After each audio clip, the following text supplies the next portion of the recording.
Testei. Alô, alô. Testando. Foi, Daniel? Boa noite. Oh, meu Jesus.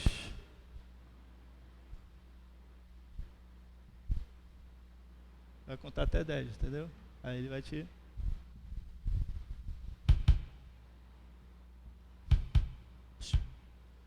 Boa noite, queridos. Que bom estar aqui com vocês. Desculpe esse pequeno atraso. Nós vamos estar iniciando o nosso culto hoje com nosso estudo. E hoje com a mudança aqui, nós vamos ter a equipe de louvor conosco. E graças a Deus pela sua vida, por tudo que já Deus tem feito em nossas vidas. Convido você a juntar-se conosco, estar louvando e bendizendo o nome do nosso Deus. E também, na medida que você for chegando aí, vai compartilhando. Nós vamos te lembrar novamente disso.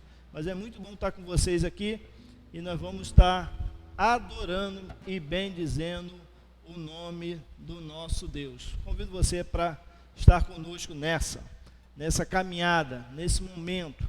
Esse momento que é um momento desafiador, mas é um momento de Deus para nossas vidas. Vamos falar com Deus. Quero convidar aqueles que estão aqui conosco, você que está aí conosco, a nós pararmos um pouco, pararmos tudo que estamos fazendo e realmente colocarmos à disposição de Deus para aquilo que Ele quer falar às nossas vidas e aos nossos corações. Amém? Pai, em nome de Jesus, nós estamos aqui, Pai, para aprender do Senhor, para louvar ao Senhor, para bendizer por tudo que o Senhor tem feito em nossas vidas. Recebe a nossa adoração, recebe o nosso louvor, receba a nossa gratidão e fale aos nossos corações, em nome de Jesus. O Senhor possa, Pai, estar indo a cada lar, abençoando cada família, e, ó Deus, que nós possamos perceber a Tua presença em nossas vidas, em nossos corações. É no doce nome de Jesus que nós oramos, amém e amém. Nós vamos louvar o nome do nosso Deus. Convido você que está em casa também adorar e bendizer o nome do nosso Deus. Boa noite, você que está em casa. Convido você a louvar ao Senhor conosco, a exaltar o nome do nosso Deus. Convido a você, nesse momento, a afastar o que está aí atrapalhando a sua circulação, para bem animado conosco entregarmos louvores ao Senhor nessa noite e dizer: Santo, Santo, Santo, Santo é o Senhor.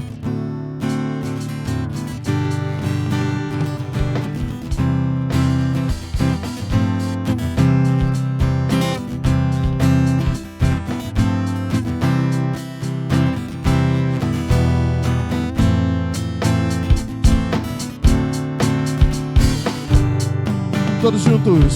Santo, Santo, Santo, Santo, Santo, Santo é o Senhor poderoso,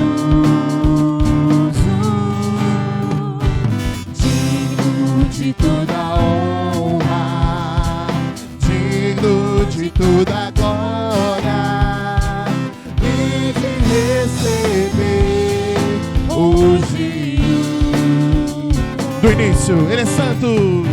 Santo, Santo, Santo, Santo, Santo, Santo, Santo é o Senhor poderoso,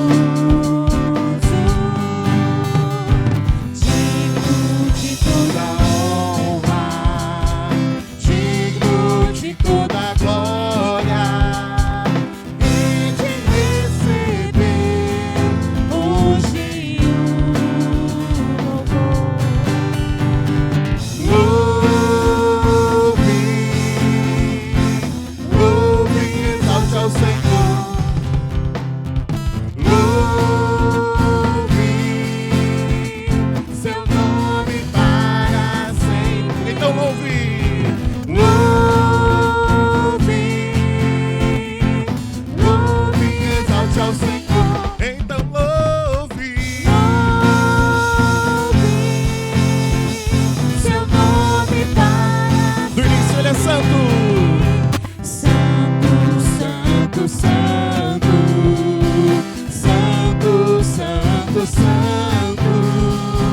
Santo é o Senhor, poderoso,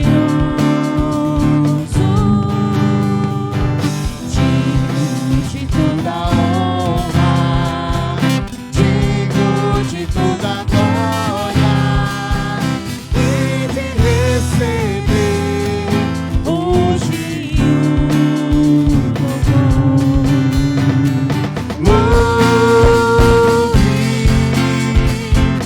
Louve, exalte ao Senhor. Louve seu nome para sempre.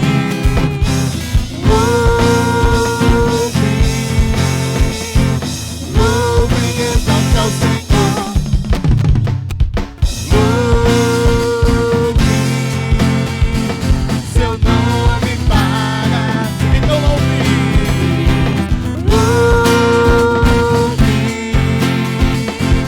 Louve, exalte ao Senhor. Então louve. Seu nome para sempre. Mais uma vez. Louve, exalte ao Senhor. Então louve. Seu nome para sempre. Louve, exalte ao Senhor. Louve, seu nome para sempre. Então louve, mais uma vez. Louve, exalte ao Senhor. Então louve,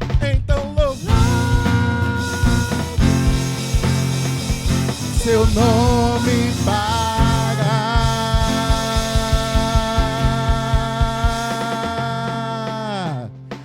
sempre.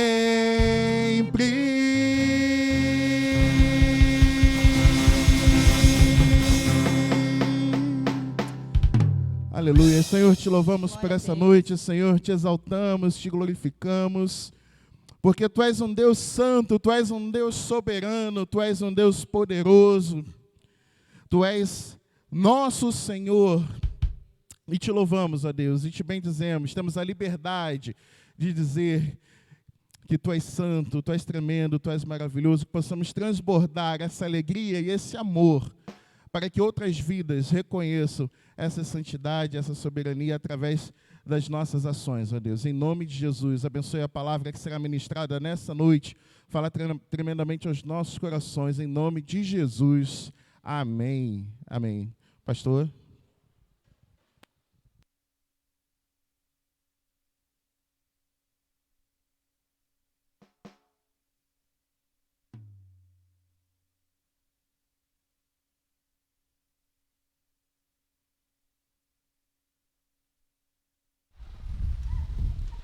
Bom estarmos aqui adorando ao nosso Deus. Convido você a compartilhar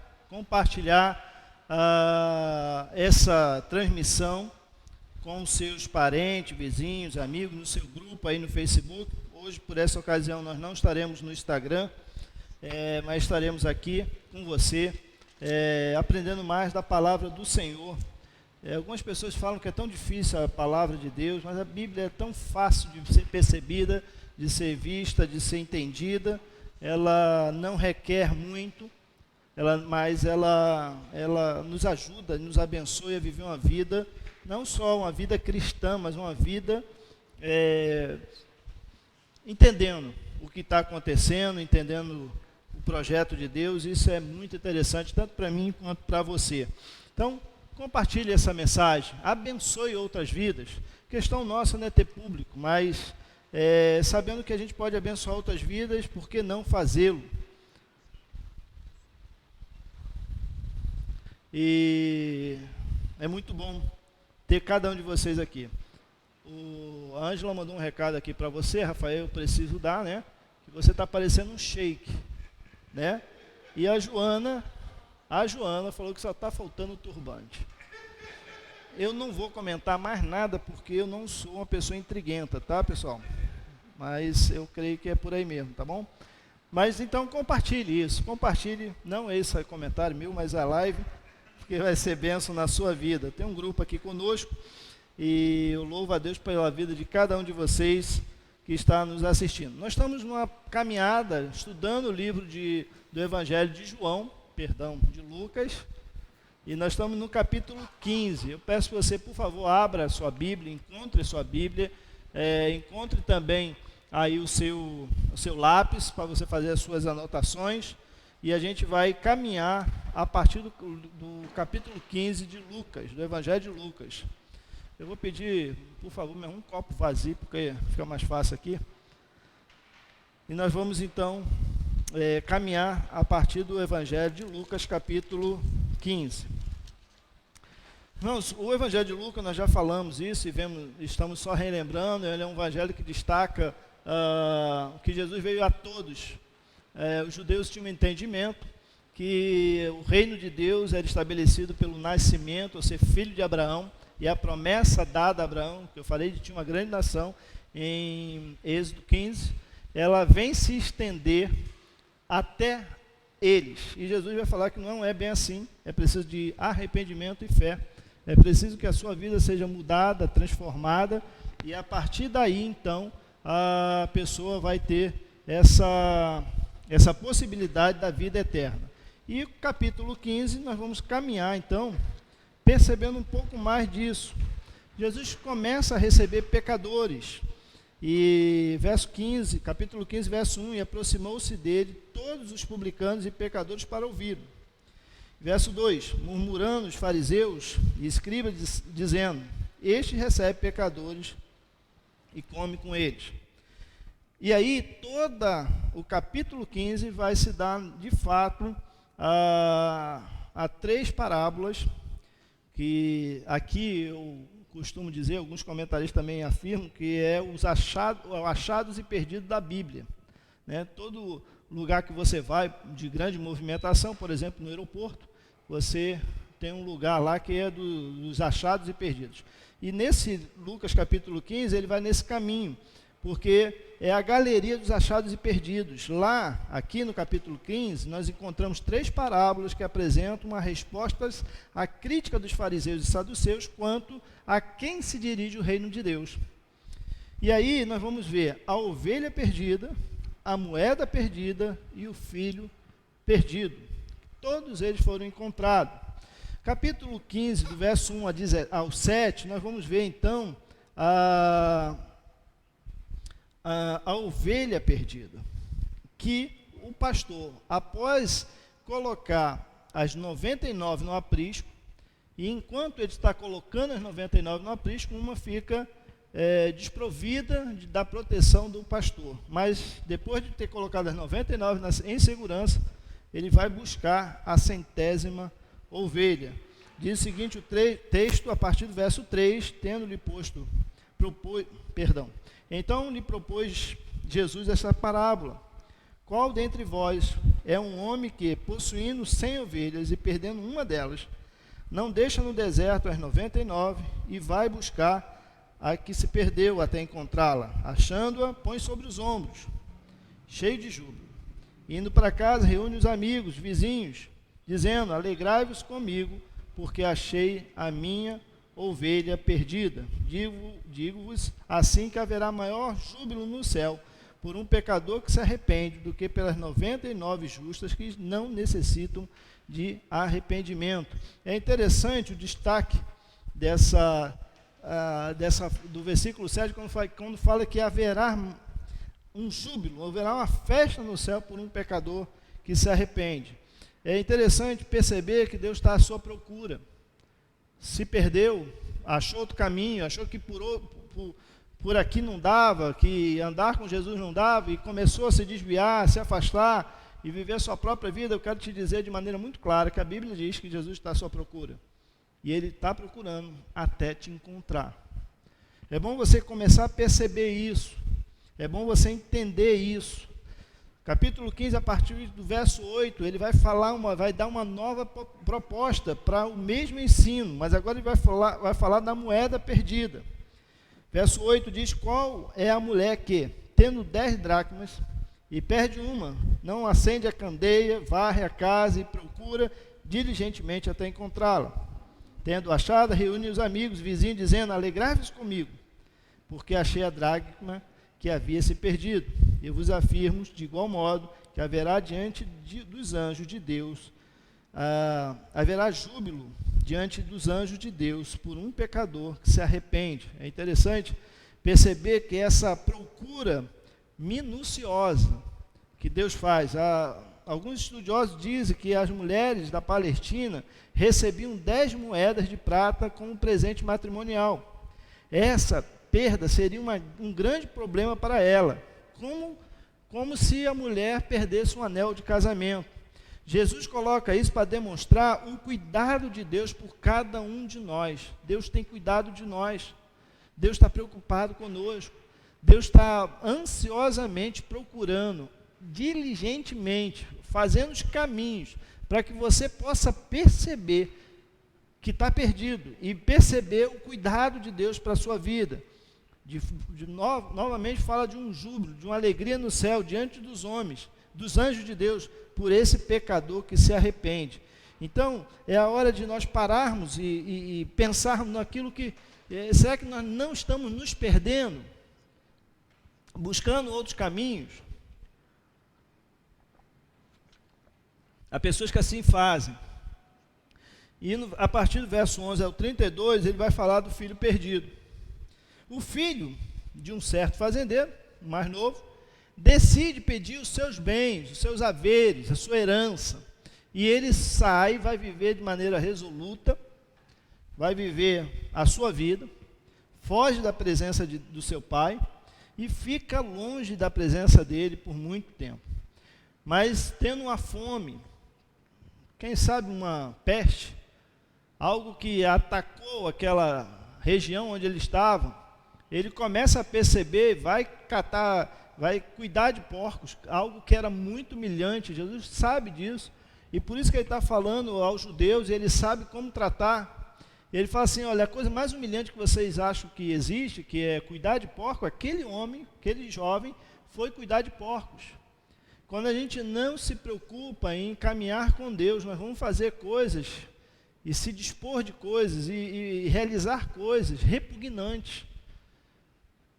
E ele cai a ficha: os trabalhadores do meu pai têm o que comer, e eu aqui mendigando, porque a vontade dele era comer a comida que os porcos comiam.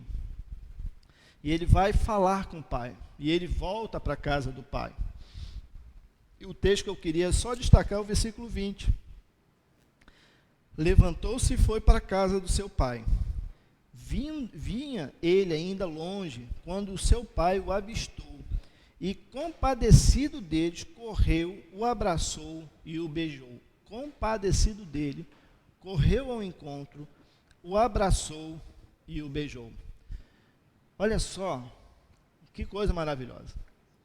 Quando você começa a perceber o quanto está longe da casa do pai, quanto você precisa do pai, ele está ansiosamente aguardando você. Na ovelha perdida, queridos, vai sair aqui. Na ovelha perdida, o pastor vai à busca. Na moeda perdida, há uma atenção em procurar. E no filho perdido, há uma espera, um aguardar de Deus, ansioso para você voltar aos caminhos dele. Você sabe que Deus está ansiosamente esperando você retornar? Que Ele está te procurando, que Ele está buscando você. E aí, irmãos, a grande lição é que nós não somos competentes para a salvação. Nós pecamos, nos afastamos dos desígnios, do propósito de Deus. Mas mesmo assim, Deus está aguardando, procurando e buscando a cada um de nós. E assim ele termina o capítulo 15 e vai para o capítulo 16, que é um dos grandes problemas da humanidade, que é a questão de valores. Toda vez que a gente fala em valores, há um certo rebuliço aí. As pessoas começam a procurar um banheiro para ir, há um incômodo, né? A gente percebe isso claramente na igreja, que há um incômodo, parece que tem prego nos bancos, parece que a coisa deixa de ser confortável, mas Jesus falou sobre isso. E ele vai falar de um mordomo infiel. Ele vai tratar sobre a infidelidade no administrar dos bens. O texto que eu destaquei é o versículo 9. Por isso eu lhe digo que usem as riquezas deste mundo ímpio para ganhar amigos, de forma que, quando essa riqueza acabar, né, quando esse tempo acabar, este receba moradas eternas. Sabe qual é o amigo que você precisa para receber a morada eterna? Jesus. E sabe por quê? Que algumas pessoas não têm esse amigo Jesus como seu Senhor e Salvador, como dono absoluto, às vezes por conta da avareza. Jesus nos ensina que o amor ao dinheiro é a raiz de todo mal. São duas parábolas que ele vai falar. A primeira é sobre o mordomo infiel, que tem como usura, como a questão de dinheiro, a questão do valor, como algo primordial na sua vida. Nós precisamos entender, e o dinheiro só tem valor quando nós damos valor a ele. Claro que nós precisamos de dinheiro para nos manter, mas ele não pode dominar nossas vidas. E para alguns isso é um fato. Nós precisamos entender que nossa vida, o dinheiro só tem valor na nossa vida se nós deixarmos que ele nos controle e não controlá-lo. A segunda questão e a segunda parábola que Jesus coloca, e ele está falando diretamente aos fariseus e saduceus, porque eles são extremamente ligados à questão financeira e acham que os bens é uma coisa que é tendência hoje, né? Ter para ser. A gente é o que a gente tem, pelo menos é o que se ensina no mundo. E as pessoas matam, as pessoas traem, as pessoas atropelam pessoas, as pessoas passam por cima de pessoas, pessoas traem pessoas por conta do dinheiro. E aí a segunda é o rico e o Lázaro, que vai no mesmo caminho. A questão de rico e Lázaro, não perceba como uma questão assim, é pobre, vai para o céu, é rico, vai para o inferno. A questão não é essa.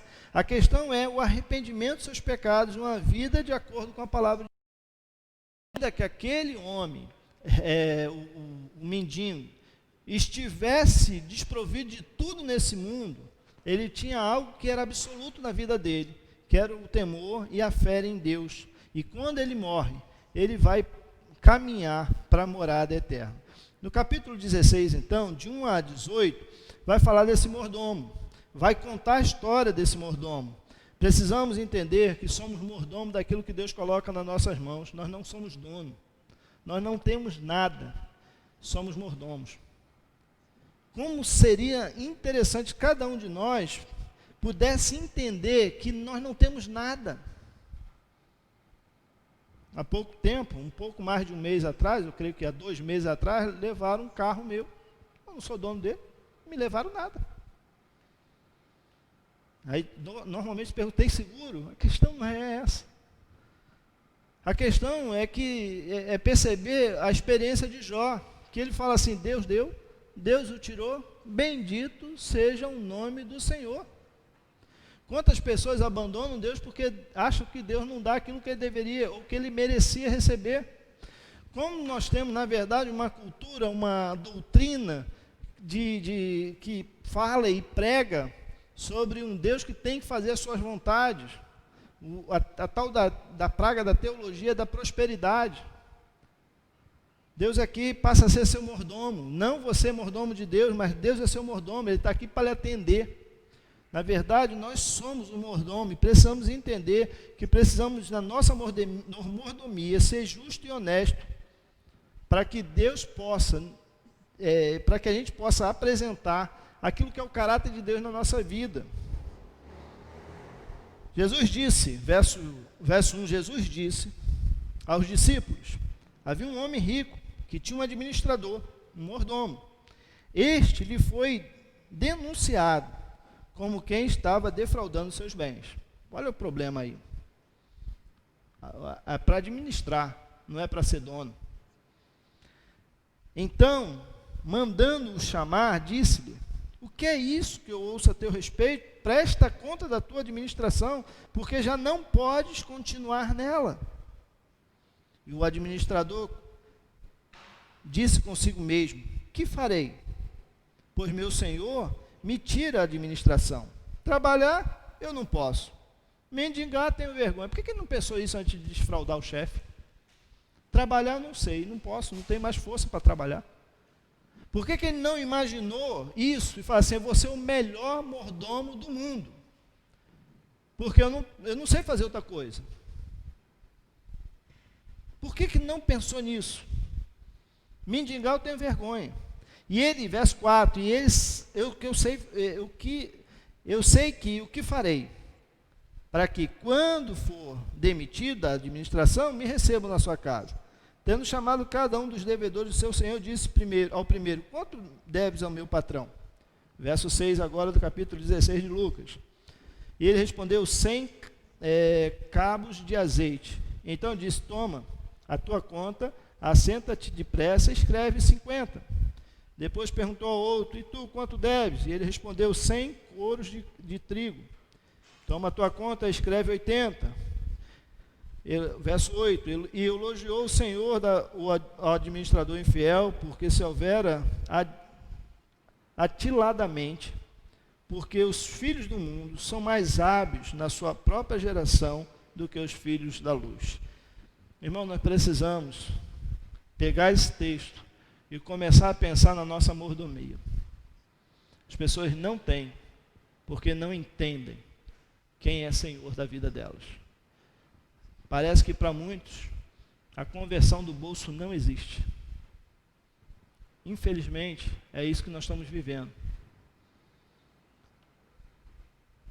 Quem é fiel no pouco, verso 10, no pouco também é infiel no muito.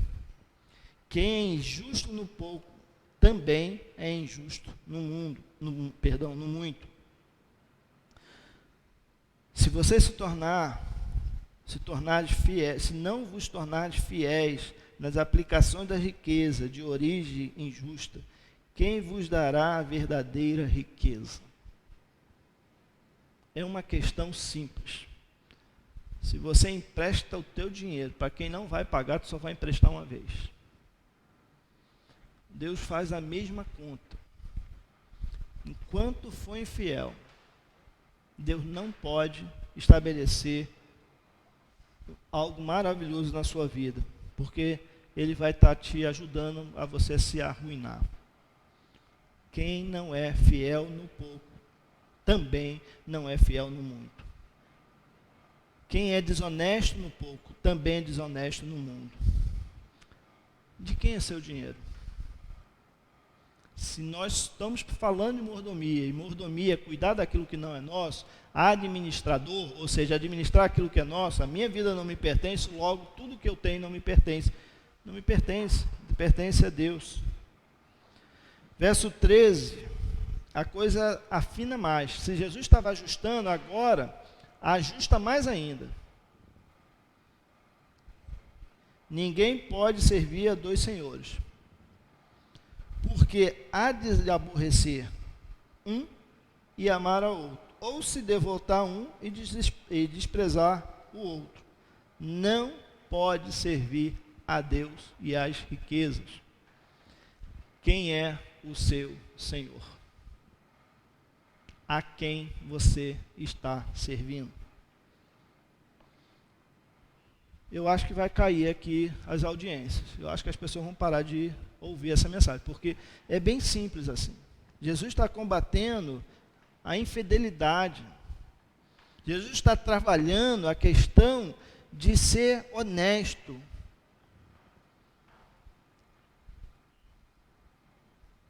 Verso 16, capítulo 16, verso 15. E ele lhe disse: vocês são os que se justificam a si mesmos aos olhos dos homens, mas Deus conhece o coração de vocês. Aquilo que tem muito valor entre os homens é detestável aos olhos de Deus. aquilo que nós valorizamos, aquilo que nós dizemos que é bom, Deus não está gostando muito, não. E aí, a outra metade do texto, do capítulo 16, ele vai falar sobre o rico e o Lázaro. A pessoa se veste da arrogância, o rico, e se convence que nada e nem ninguém pode vir impedir que ele vença todas as coisas. Aqui no mundo funciona a base do dinheiro. E ele vai se doutrinando, porque é rico, a conquistar todas as coisas. Ele resolve tudo, ele compra o juiz, se alguém processá-lo, ele compra e vai comprando. Ele compra, acha que pode comprar tudo. Só que lá na eternidade não tem dinheiro. Uma das coisas mais justas, sinceramente, que eu acho nesse mundo é a morte, porque ela vem para todos. Esse texto nos fala sobre o mendigo e o rico. A partir do capítulo 16, verso 19 de Lucas, nós vemos de fato que o mendigo morreu e o rico também morreu. Todos nós vamos morrer, ponto. A questão é para onde nós vamos. Há milhões sendo gastos com pesquisas científicas para manter a vida. Outro dia eu estava vendo um estudo, uma série, um documentário, melhor dizendo, sobre a eternidade, falando que já estudo pegar o cérebro humano e botar numa máquina, ou fazer todo o mapeamento cerebral e botar num chip para quando aquela vida acabar, ela continue numa máquina. Quero dizer que a Bíblia diz que isso não é possível. Vão gastar os neurônios todos os recursos do mundo, isso não vai ser possível. E essa é uma tendência que não é de agora. Você sabe por que as múmias existem? Por causa da eternidade. Eles se enterravam com todas as suas riquezas, porque na eternidade eles voltariam, quando voltassem, estariam ricos. A questão é que nós vamos morrer e ponto. E aí, a partir do verso 23, o verso 23 diz o seguinte: no Hades, onde estava sendo atormentado o rico, ele olhou para cima e viu Abraão de longe e Lázaro ao seu lado. E agora ele clama: deixa eu voltar para anunciar, meus irmãos. Isso não é possível, porque há um grande abismo, uma diferença muito grande entre o céu e o inferno. E o tormento do inferno, ele é tamanho. Porque ele olha para aquele que está lá no Hades, né? A palavra ali é Hades, né? E eles estão usando da cultura local. Hades era o deus da morte, aquele deus que foi jogado nas profundezas infernais. E ele está usando justamente essa linguagem. E ele olhando para o alto, ele vê o céu. Você imagina você passar a eternidade, além do tormento todo, perceber o céu. Um céu que você poderia optar por ele através de Jesus Cristo. Eu quero te dizer outra verdade com relação ao inferno, que quem manda é a glória de Deus, lá o diabo não manda. Há uma figura que se estabeleceu na nossa mente que o diabo vai estar lá catucando. Não, ele vai ser catucado. Ele vai ser o primeiro a ser catucado. Lá quem manda é a glória de Deus, é o poder de Deus. São um lugar de tormento. Imagine você saber, estando lá, consciente, porque lá o rico está lá consciente de que ele poderia ter melhores coisas, poderia estar vivendo lá, e agora está com medo dos seus que vão para lá também. Jesus pagou o preço, não tem jeitinho. Algumas pessoas pensam, Deus é muito bom, vai dar um jeitinho. Jesus está deixando muito claro por que o Lázaro foi para a eternidade. Não foi porque foi pobre, não foi porque pagou seus pecados aqui, não foi porque ele viveu uma vida de mendicância, não foi mérito, foi fé, foi crer no Senhor. E verso aí, ele vai contar isso, vai falar sobre isso, dando aos fariseus e aos saduceus a explicação correta com relação a aquilo que é a verdade bíblica. E aí nós vamos para o capítulo 17. Vamos lá para o capítulo 17? Você está com a sua Bíblia acessada em Lucas, capítulo 17. Esse é o nosso caminho agora. Dá um minutinho aí para essas informações baixarem aí e a gente continuar com outras informações muito interessantes da palavra de Deus para a sua vida e o seu coração. Capítulo 17, Jesus está tratando agora, ele se volta aos discípulos. E aí, gente, existe uma série de questões que, quando a gente fala da comunidade cristã, da igreja do Senhor, que as pessoas começam a criar dificuldades e não conhecem a Bíblia, não conhecem a palavra de Deus, e elas acabam se afastando. Eu quero dizer que aqui não tem santo.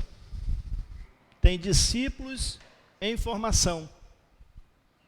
Isso é uma verdade absoluta que você precisa encarar para você.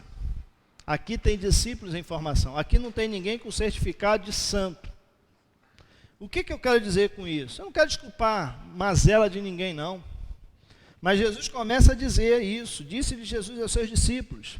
É inevitável, capítulo 17, verso 1.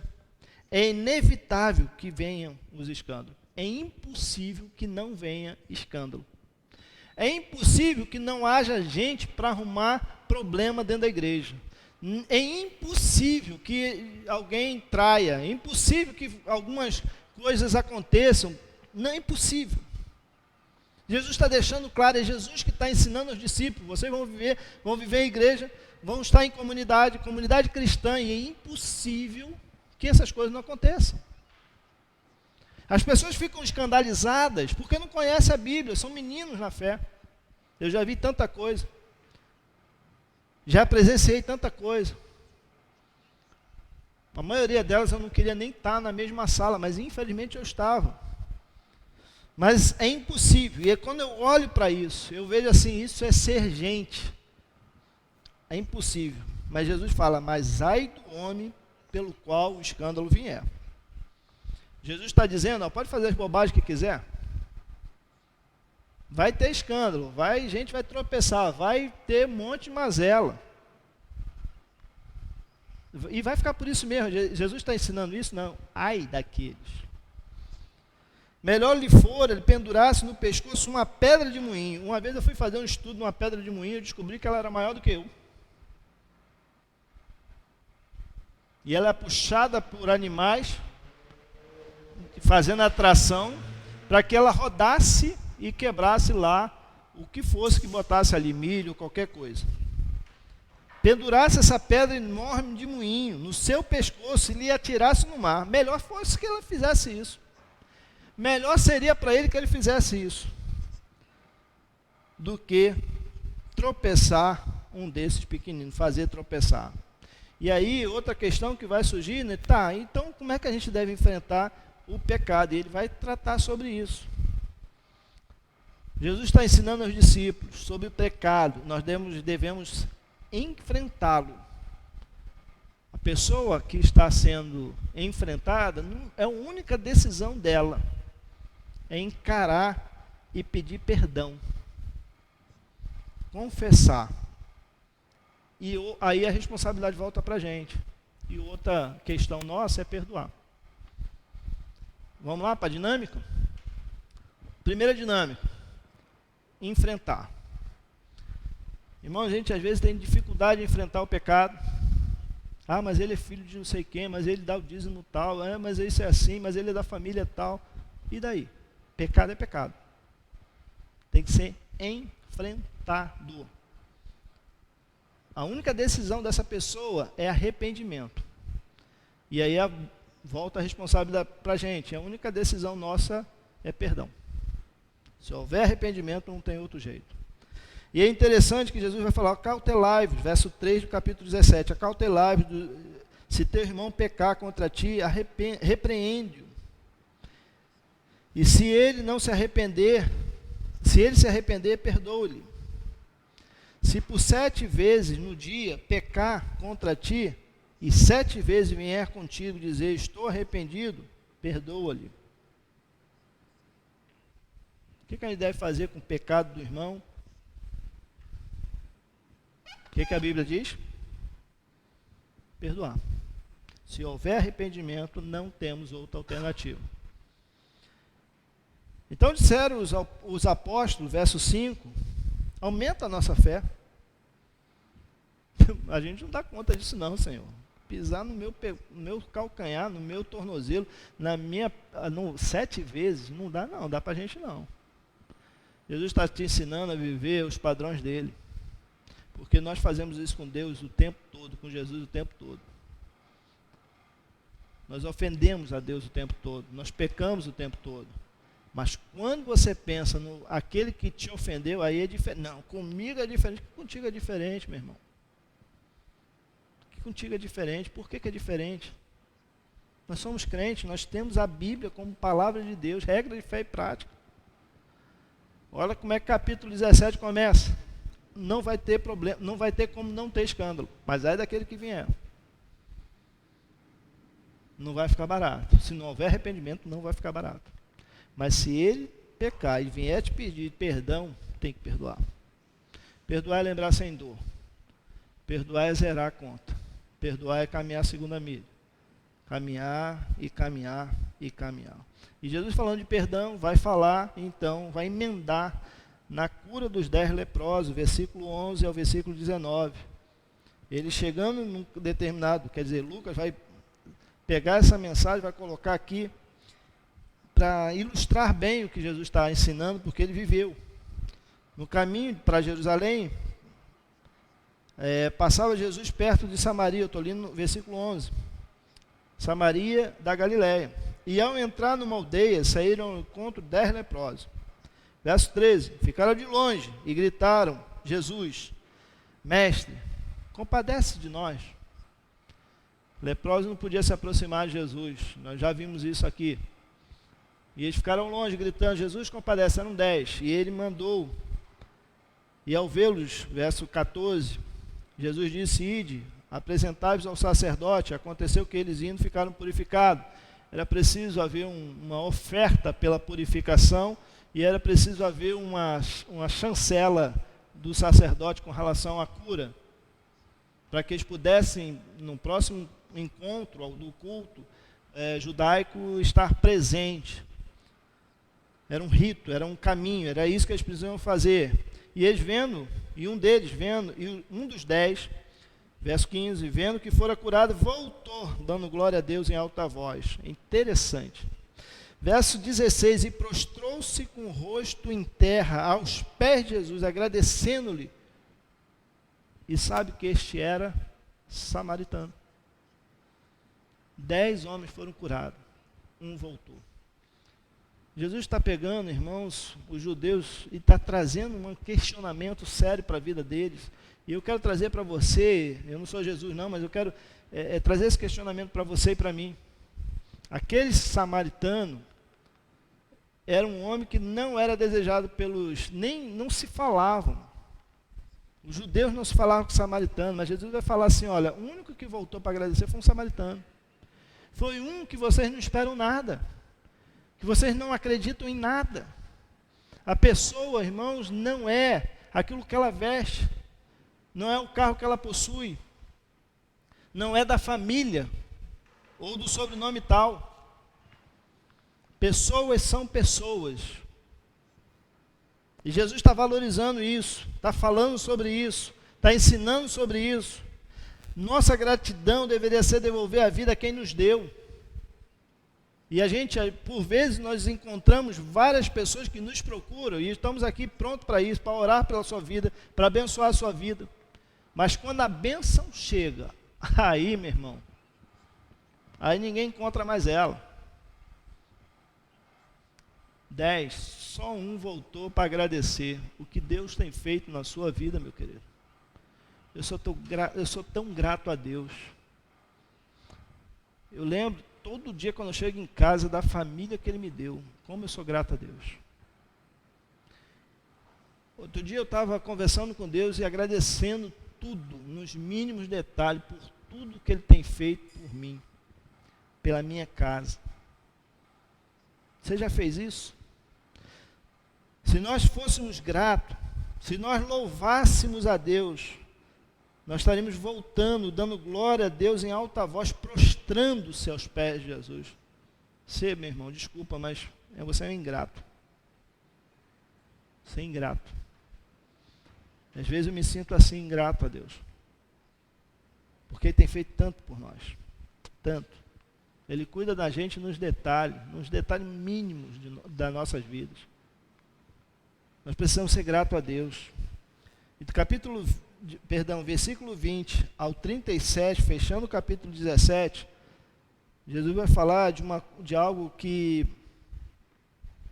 é interessantíssimo, que hoje move nossos corações, que é um questionamento. Os fariseus, no versículo 20, chega para ele e fala assim, interrogado pelos fariseus sobre quando viria o reino de Deus. Jesus respondeu, não vem o reino de Deus com visível aparência. Chegou uma pandemia aí, que parou a gente aí cerca de 3 meses, né? Mais ou menos 3 meses. E sabe o que aconteceu? A gente pôde entender que igreja não é templo, ou essa estrutura aqui que eu estou hoje. Nós podemos entender que nós podemos estar no culto, ainda que online. Isso foi um aprendizado para a minha vida. Nós podemos entender que o reino de Deus não está subscrito aqui. Mas também houve uma ebulição, um questionamento sobre a vinda de Jesus. Quando será a vinda do reino de Deus? Jesus vai falar sobre a vinda do reino de Deus, verso 24, pois o Filho do Homem, no seu dia virá como relâmpago, cuja o brilho vai de uma extremidade à outra do céu. Fica tranquilo, Jesus ainda não voltou. Nós vamos ver no capítulo 24, talvez nas próximas 2 semanas a gente entre lá no capítulo 24 de Lucas, os sinais da vinda do Filho de Deus, de Jesus. Fica tranquilo, ainda não é, mas fique bem preocupado, é o início das dores. Não é, mas já inaugurou. E ele vai falar nesse texto, que texto bênção para a nossa vida, para a realidade que estamos vivendo, não que os outros não fossem, muito pelo contrário, mas que coisa linda. Porque Jesus vai falar assim, olha, vocês vão estar como Noé, na época de Noé, verso 26. Na época de Noé, mas importa primeiro que ele, para ele, padeça muitas coisas e seja rejeitado por esta geração. Jesus já foi rejeitado pela nossa geração.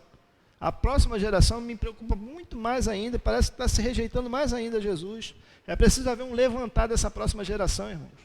Nós, essa semana, perdemos uma pessoa muito querida, amada, a irmã Florentina, da primeira igreja batista em Bangu. Como eu aprendi com aquela mulher, como aquela mulher me abençoou. Eu dormi na casa daquela mulher, eu comi na casa daquela mulher como seminarista, eu convivia com a família dela tinha uma reunião de familiares, eu era convidado a estar. Eu era o único que fui adotado por eu e minha esposa, por aquela família. Perdemos, e eu falei para minha esposa, perdemos um baluarte, uma pessoa extraordinária. Quem vai fechar a lacuna? Ficou uma lacuna, ficou um espaço. A fila andou. E Jesus vai falar, olha, o filho do homem será rejeitado por uma geração. Será rejeitado. Mas assim, mas importa primeiro, verso 25, mas importa que primeiro ele padeça muitas coisas, seja rejeitado por esta geração. 26, assim também foi com o dia de Noé. Será na vinda também do Filho do Homem. Eles se casavam, eles comiam, eles bebiam, eles faziam festa. Noé entrou na arca, e depois que Noé entrou na arca, depois que fechou a arca, veio o dilúvio. Mesma coisa nos dias de Ló, verso 28. Comiam, bebiam, compravam, vendiam, plantavam, edificavam. Mas um dia, Ló saiu de Sodoma, e choveu fogo, enxofre, e destruiu a todos. assim será no dia em que o Filho do Homem se manifestará. Fica tranquilo. Quando você vê, já passou. Daqui a 3, 4 meses, ninguém está mais lembrando de Deus, não. Você não está nem aí, você já esqueceu. Vai se casar, vai se dar esse casamento, vai cuidar da sua vida. Fica tranquilo, porque a Bíblia vai se cumprir. Não tenho dúvida. Eu não tenho dúvida que a Bíblia está se cumprindo. Não tenho dúvida.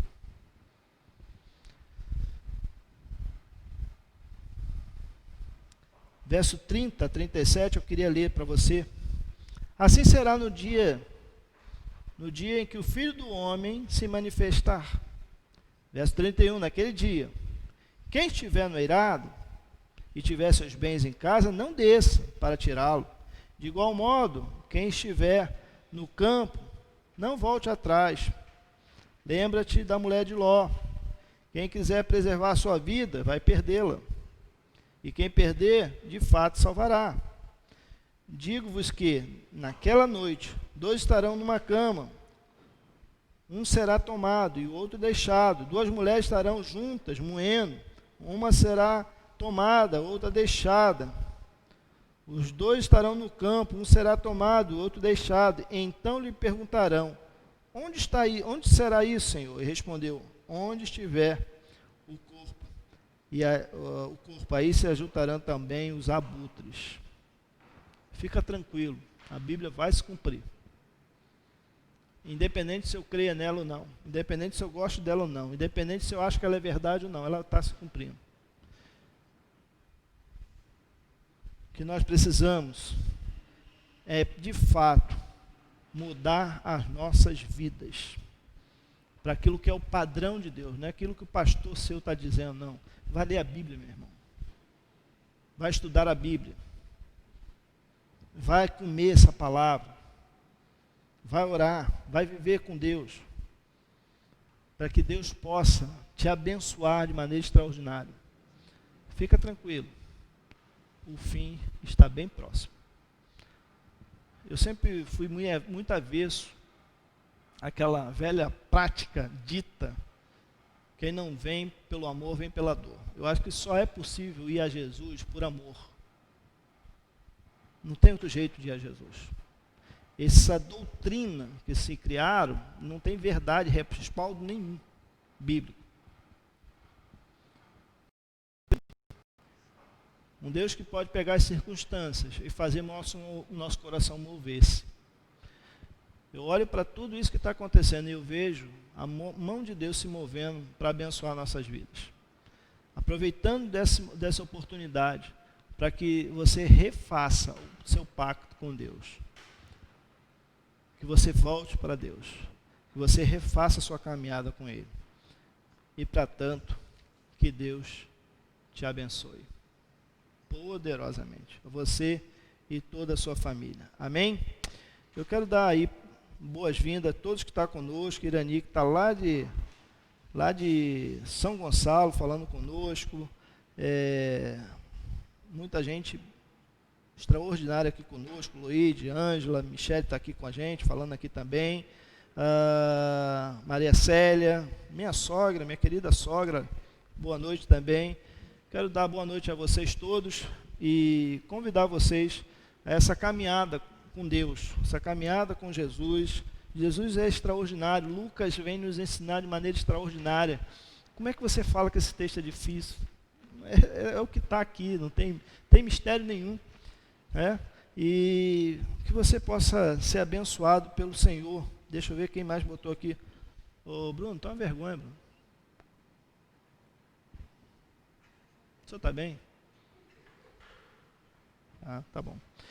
Então é isso, gente. Deus abençoe. Vamos louvar o nome do nosso Deus. Quero convidar você, quero desafiar você. Nós estamos... O governo está aí falando de reabertura de tudo de novo, já permitindo os cultos. Eu quero desafiar você não a estar presente, mas estar com Deus, estar vivendo com Deus. É a grande lição que a gente vai tirar de tudo isso. Viver com Deus e adorar a Deus, glorificar a Deus por tudo que Ele é. E quando eu penso nessa mordomia, naquilo que é a provisão de Deus para nossas vidas, no que nós somos mordomos, administradores daquilo que não é nosso, eu quero te desafiar a começar a orar sobre isso. Você precisa criar esse entendimento, perceber esse entendimento e permitir que Deus trabalhe naquilo que aquilo que Ele tem abençoado a sua vida. Então, a gente vai estar falando mais sobre isso mais um pouco à frente. Espero que a bênção do Senhor entre na sua vida. Eu tenho um testemunho pessoal da minha família. Nós, por muito tempo, eu nunca deixei de ser dizimista, mas eu tentava negociar algumas coisas com Deus. No dia que eu deixei de abrir de mão, as nossas vidas mudou, foi transformada, porque eu pude entender que Deus é provedor de todas as coisas. Nós fechamos o templo. Boa parte do nosso sustento vem daqui. E eu falei assim, Senhor, o Senhor é absoluto na minha vida, o Senhor vai cuidar de mim, da minha família. E Deus tem feito isso. Que você possa permitir Deus trabalhar na sua vida, nos seus bens, para que promova o reino de Deus aqui na terra. Que Deus te abençoe poderosamente. Nós vamos estar com a equipe de louvor, e depois a gente vai estar orando por cada um dos pedidos aqui apresentados. Se você ainda quiser fazê-lo, pode fazê-lo. Depois nós vamos estar orando, fechando esse culto.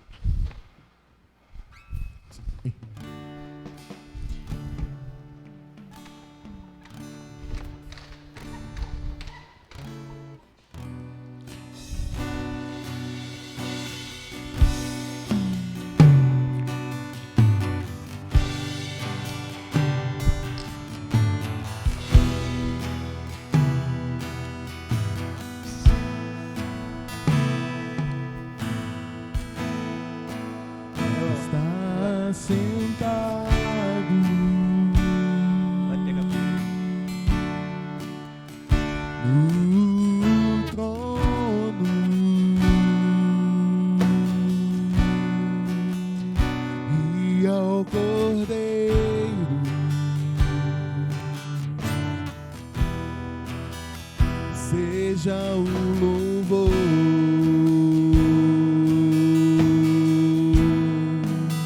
seja a honra,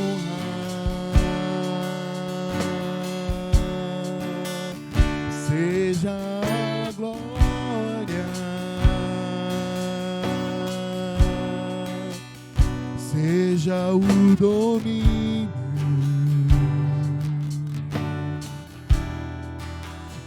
Séculos dos séculos,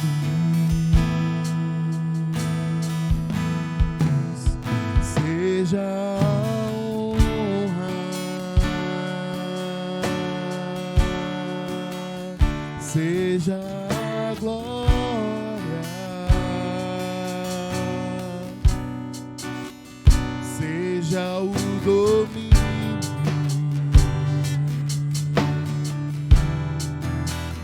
Séculos dos séculos.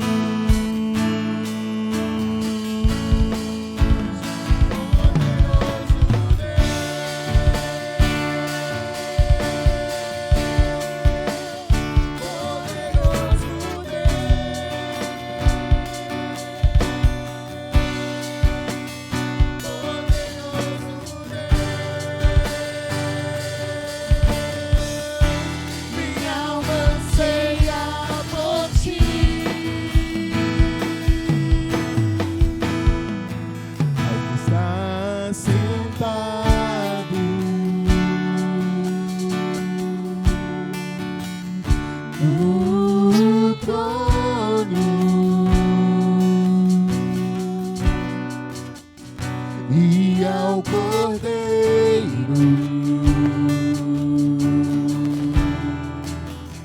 seja o louvor,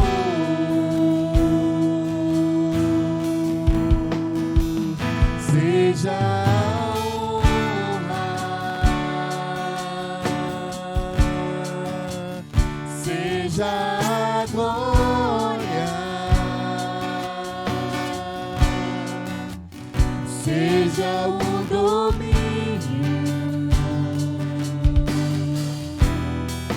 pelos séculos dos séculos.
som.